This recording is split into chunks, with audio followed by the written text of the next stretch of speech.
Hello everyone and welcome to part 23 of our Python 3 Basics tutorial series.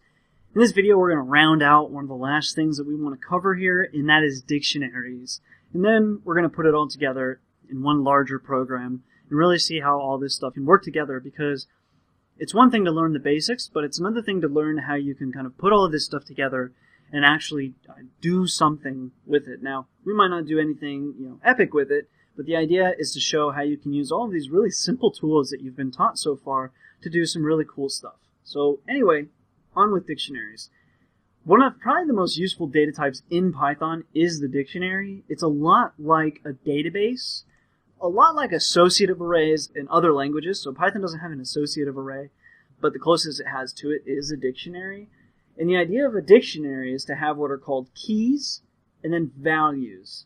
Now, a dictionary, even though you might, if you recall back, not too long ago, we covered lists and tuples, right? The order that you entered a list or a tuple meant something, right? In a dictionary, it does not mean anything. They are unordered groups, okay? The only association they have at all is the key to the value, and that's it. So all keys have to be unique. The values don't have to be unique. And dictionaries are also mutable. So like a list, you can change things in dictionaries. You can remove, you can add, you can do all sorts of things. Again, they're not ordered, so it does not matter. You wouldn't use insert, for example, because there's no order.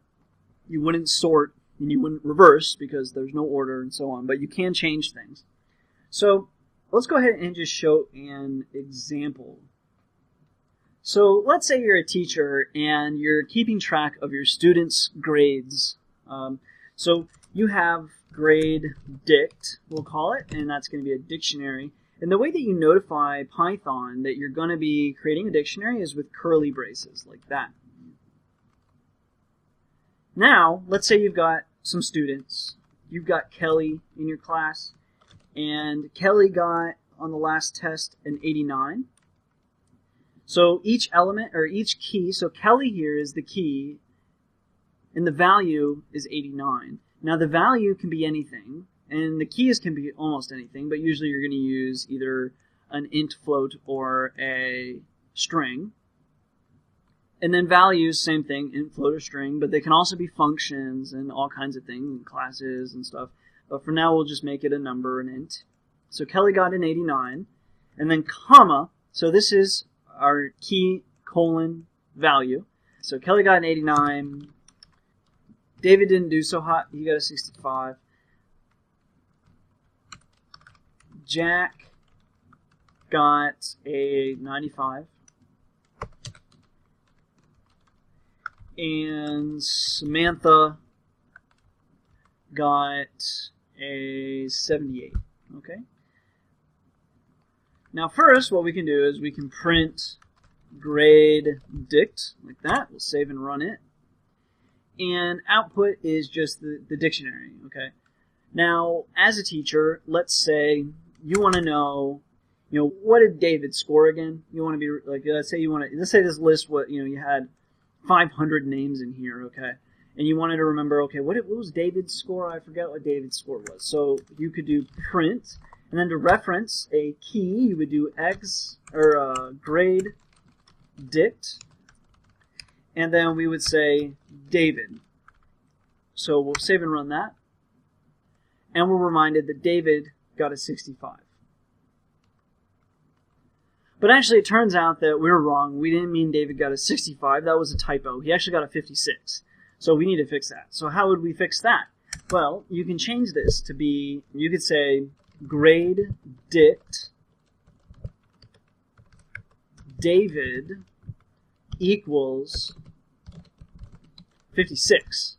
Now we can print grade dict, save and run it, and now we get to see that this dictionary has been updated and David did indeed get a 56 now. Now we can also add students to this. So let's say we want to add a Jesse. So to do that, we do the same thing we just did for David, basically. So grade dict Jesse, and Jesse got a 92. Now we can print grade dict, save and run that, bring it over, and there we see Jesse is in here, got a 92, and so on. So you can update and add people using this same exact syntax. Now let's say, because David is doing so poorly, that David drops the class. So we can remove David from the list by using del grade dict David. And now when we print grade dict, we'll see that David has been removed. So bring that over. And now there is no more David, so he's dropped the class. Now, that's cool, but there's more things that we can do. So say we had another test, and instead, let's go ahead and copy this, and we'll come down here, paste, and now after we've had all of these tests, David dropped. So let's continue that theme, and then we'll add Jesse back. I don't remember what Jesse got, but we'll just say Jesse. Where's she? 92. Okay. Now we have another test, and you can make not only just value one simple thing. You can use a list. So you can say Kelly got 89 and an 88. Jack got a 95 and a 87. Samantha got a 78 and 89. And also what we can do is we can use, after each of these commas, we can hit enter, enter, and enter. And this better organizes everything for us so we can see it easier visually. 92 and a 99. Okay, so now we've seen that these can be lists as well. So we can print grade dict, save and run that. We see the other stuff, but now the new stuff is here. So we see that these are all lists. And then what we can do is we can say print grade, let's do print grade dict Jesse, save and run that. We see that Jesse scores 92 and a 99. And we can even reference specific points. So how did Jesse do on the first test? So we could say the 0th element here, save and run that. And we see that Jesse got a 92. Okay. So you can reference them using a lot of the same syntax as you did with lists. So that's Python lists and a lot of the Python dictionaries and a lot of the basics of Python dictionaries. And really one of the last topics I really wanted to cover with the Python 3 basics. Now in the last chapter, chapter 24, what I'd like to do is kind of bring all of these things together and make one program, a simple program, but a program nonetheless, of all of the things that we've learned so far. So stay tuned for that, and thanks for watching.